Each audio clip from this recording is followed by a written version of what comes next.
just to hear that steel come down the track. During the 1960s, postal clerks were plagued with rumors about the end of railway mail delivery. With the introduction of zip codes and an increasing popularity in airmail, the Railway Postal Service did in fact begin to see its decline.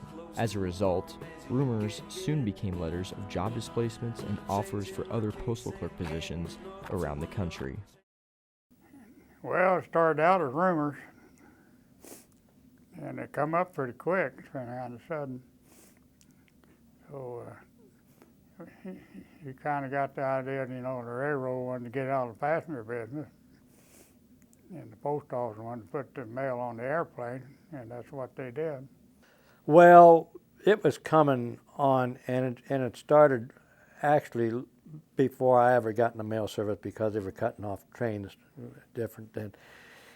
Then they decided to come out with a zip code, and they thought that was going to be the easiest thing. So, see, when I started, and you know, and long before I started, there was never any zip codes, and you had to know this piece of mail by the town and where it went and how it got there, and so that's what your studying was.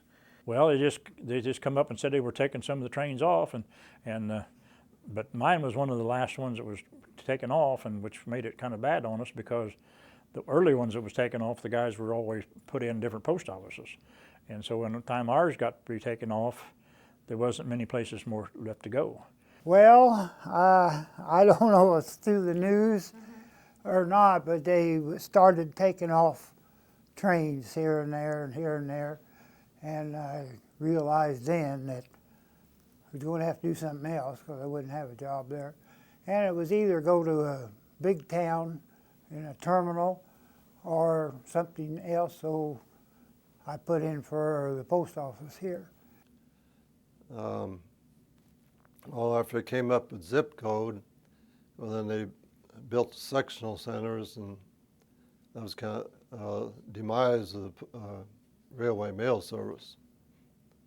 And that's where everyone got surplused into, either Chicago, St. Louis, or a sectional center.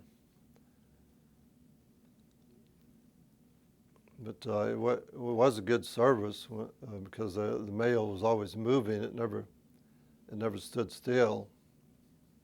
Well, you heard talk, you know, and we stayed on a while. Other lines were getting cut off before we were in that, and like I say, the passenger trains were getting taken off. That's what hurt, because that's what the mail cars were on. So in our line, a train had kind of hurt. We stayed on, but every time you got a chance to move up, somebody got surplus and came and took your place, you know.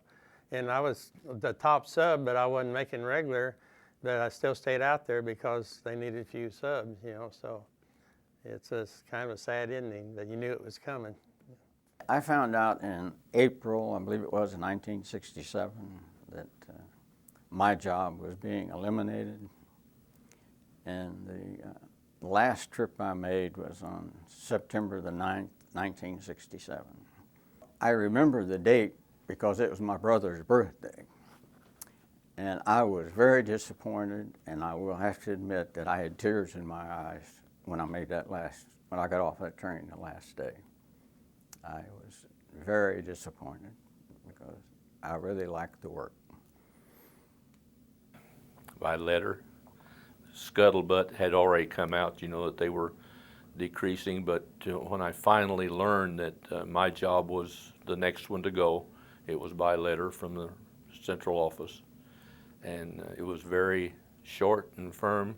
Your job has been deleted. There are 2 vacancies in Carbondale and elsewhere, but of course I took the Carbondale positions. Well, the rumors were I got surplus in 1967. They was rumored, about 3-4 years ahead of that, in the early 60s. So you almost knew ahead of time that it was coming, just hoped it didn't happen. After being taken off the railroads, postal clerks were offered jobs from positions in post offices to sectional centers. Most took these new positions near hometowns, but could not help notice a drastic difference in the work. Many later retired with over 30 years in the U.S. Postal Service, but never forgot their positions as railway postal clerks. Work at Carbondale Sectional Center and put 25 years in there. I had a total of 32 years, so I had 7 years on railway mail service.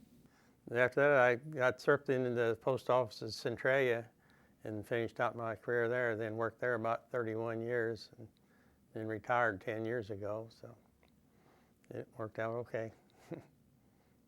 I got put in the Centralia, Illinois post office. I had a choice between there and Carbondale and some other places, but I choose Centralia because it was only about 25 miles away from my hometown, and so I finished up working there for the rest of my career.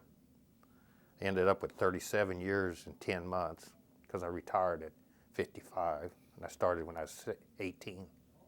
Went into Carbondale as a clerk and worked as a clerk until 1972. We moved into our new office in 72, and I transferred into maintenance, which was more my field than standing all night working in front of a letter case. It wasn't anything like working on railway mail. It was not a friendly position to work in, and so I went into maintenance. I did that for about 3 years, and then I got supervisor of maintenance, and I ended up covering the bottom third of the of Illinois, from Neoga south to both rivers. They sent me to East St. Louis, Illinois, and I spent 15 years there as a clerk, and then I was what they called a postal systems examiner.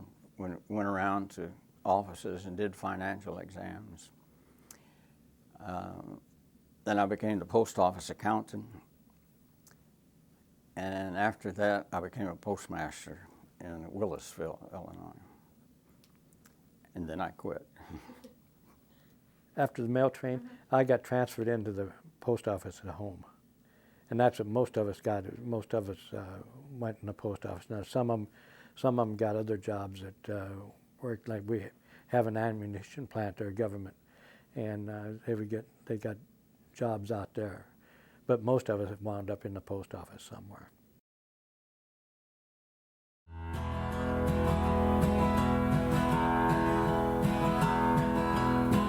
Just to hear that steel come down the track, it got me wondering where my next meal might be at. I spend my days at the stations close to a bum